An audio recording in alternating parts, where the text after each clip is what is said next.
नमस्कार चुनमुन। नमस्ते बच्चों।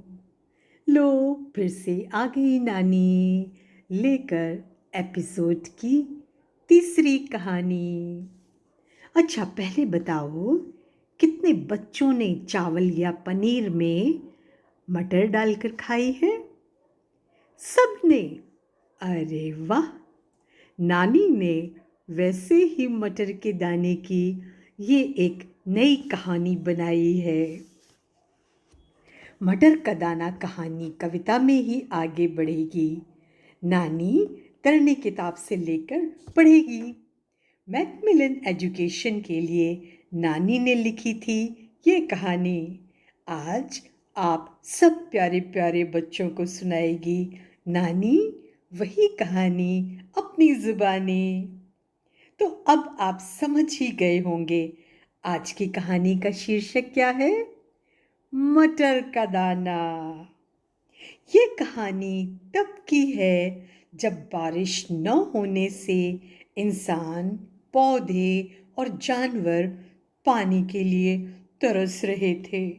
सब अपने अपने तरीके से भगवान से बारिश की दुआ कर रहे थे। खेत थे, खलिहान थे, ऊंचे नीचे मकान थे, पेड़ थे, पोखर थे, राजा थे, नौकर थे। इस नगरी के नीचे एक और दुनिया बसती थी। बिल के अंदर झांको तो एक चूहिया रहती थी। चूहिया रानी का अपना एक संसार था। छोटा सा घर था, घर में उसका प्यार था। लोग जिसे चूहा कहते, वो चूहिया की जान था। अलग अलग दोनों थे, पर मानो एक ही प्राण था। धीरे धीरे समय का पहिया घूमा। न बारिश न बरसात। भूख लगी चूहे को तो चूहे ने चूहिया से की ये फरियाद। चूहिया, मेरी प्यारी रानी, खाना दे दो मुझको, करो न आना कानी। चूहिया बोली, चूहे राजा, तुमको कैसे बतलाऊं? वर्षा न होने से खाना कहाँ से लाऊं?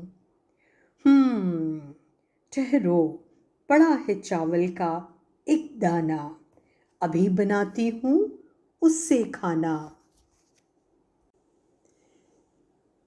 चूहे के मुंह में आया पानी। बोला, मेरी चूहिया रानी, चावल के साथ क्या दोगी? स्वाद आ रहा मुझको, क्या उसके साथ मटर होगी? चूहिया रुआंसी बोली, मटर? न वर्षा न रोटी न खाना, कहाँ से लाऊं मटर का दाना? चूहा उदास हो गया। चूहिया उसे समझाती है, फिर उसे छोड़कर कहीं जाती है। बोली चूहे से, चूहे मेरे राजा, दुखी मत हो, खेत के पास जाती हूँ, उसको व्यथा सुनाती हूँ, फिर जाकर उससे कुछ मटर के दाने लाती हूँ। फिर चूहिया फुदक फुदक कर बिल के बाहर आई। खेत को आकर दी दुहाई, खेत तुम्हारे पौधे कितने सुंदर हैं, कुछ मटर के दाने क्या उनके अंदर हैं? दे दो मुझको एक मटर का दाना, तभी चूहा खाएगा खाना। खेत रुआंसा होकर बोला, मेरी प्यारी चूहिया रानी, पौधे फलियां तब देंगे जब नदियां उनको देगी पानी। तब चूहिया नदियां तक भागी दौड़ी जाए, नदियां पौधों तक कब आए? जाकर बोली, नदिया नदिया, खेतों में पानी दे दो, सूखे पौधों में हरियाली भर दो। जब मिले मटर का मोटा दाना, तभी मेरा चूहा खाएगा खाना। नदिया दुखी थी, बोली, हाय, कहाँ मुझ में है अब पानी। गर्मी ने सबको याद करा दी नानी। कह दो बादल से जल बरसाएं, सूखे खेत हरे हो जाएं। भागी चुईया चढ़ी पहाड़, बादल के अब जोड़े हाथ। हाथ जोड़कर करूं पुकार, बादल भैया वर्षा की करो तुम फुहार। नदियां में जल भर जाएगा, जल खेतों तक जाएगा। पौधे देंगे मटर का मोटा दाना, तब ही चूहा खाएगा खाना।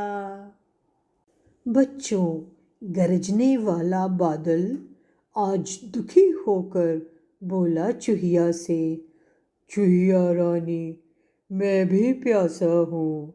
देखो, नहीं है मुझ में ताकत अब, पानी के लिए मैं भी तरसा हूँ। जाओ तुम सूरज के पास, उससे बोलो सागर पर चमके ऐसे। भाप बने उसका पानी जो आकर गले मिले मुझसे। जब प्यास बुझेगी मेरी, मेरा भार बढ़ जाएगा। हवा ठेलेगी मुझको नदिया तक, नदी खेत सब पानी से भर जाएगा। हैरान दुखी चूहिया इंद्रधनुष के पुल से नीचे आई। सूर्यदेव को कर प्रणाम, अपनी फरियाद सुनाई। हे सूर्यदेव, सागर पर तेज चमक कर कुछ पानी भाप बना दो। पानी से भाप बनाकर अपना जादू दिखला दो। पानी भाप बनकर ऊपर उड़ जाएगा, बादल का भार बढ़ेगा।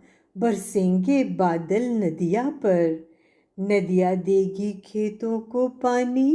मटर होगी धानी तब, मुझे मिलेगा मटर का दाना। मेरा चूहा प्यारा तब खाएगा खाना। सुन चूहिया की भोली वाणी, सूरज देव चमक उठे ऐसे। सागर पर बिखर गई सोने की बुरकी जैसे। बच्चों, बुरकी पता है आपको? सोने की बुरकी मतलब सोने का पाउडर, पीले रंग का चूरा, सोने का चूरा। तो जब सागर में सूर्य की किरण पड़ी तो ऐसा सागर चमकने लगा जैसे कि किसी ने सोने का चूरा बनाकर सागर में बिखेर दिया हो। तब क्या हुआ बच्चों?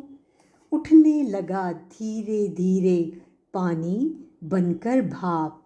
हल्के बादल को करने भारी, मिल गया अब उसके साथ। मस्त हवाओं ने बादल को नदिया की तरफ मोड़ दिया। उमड़ घुमड़ बरसे बादल ऐसे, जैसे पानी का झारा खोल दिया। कल कल छल छल बहता पानी पहुंचा खेतों के पास। धानी मटर लहलहाने लगी, चुईया को मिल गई मीठी आस। मीठी आस मतलब बच्चों आशा। अब एक सहारा लगने लगा कि अच्छा, अब तो बारिश हो गई, मटर का दाना मुझे मिल जाएगा। जल्दी जल्दी चूहिया गई फिर, फुदक फुदक कर अपने घर, लेकर हरा मटर का दाना। अब उसका प्यारा चूहा उसके संग खाएगा खाना। दोनों ने मिल खाना खाया, चूहे ने की घर की सफाई। फिर चूहा चूहिया बारिश में मिलकर नाचे संग, और गाने लगे वर्षा आई वर्षा आई। अच्छा बच्चों, बताओ आज की कहानी कैसी लगी? आपको बारिश में नहाना अच्छा लगता है? जब भी नहाने का मन हो बारिश में, बड़ों से पूछकर ही नहाइएगा। और हाँ, अब आपको ये भी पता चल गया है कि बारिश कैसे होती है, बादल कैसे बनते हैं, उन्हें ज़रूर सब बड़ों को बताइएगा। और हाँ, इस कहानी से आपको और क्या क्या सीख मिली, बड़ों से कहकर उनसे कमेंट बॉक्स में लिखवाइए। जो सबसे ज़्यादा और सटीक सीखें लिखकर भेजेंगे, नानी उनके नाम नेक्स्ट एपिसोड में कहानी से पहले सबको पढ़कर बताएगी। हाँ, शहर का नाम अवश्य लिखिएगा। तो बच्चों, अब नानी को विदा दीजिए। जल्दी ही वापस आएगी नानी लेकर एक नई कहानी। तब तक के लिए आप सबको नानी का नमस्कार।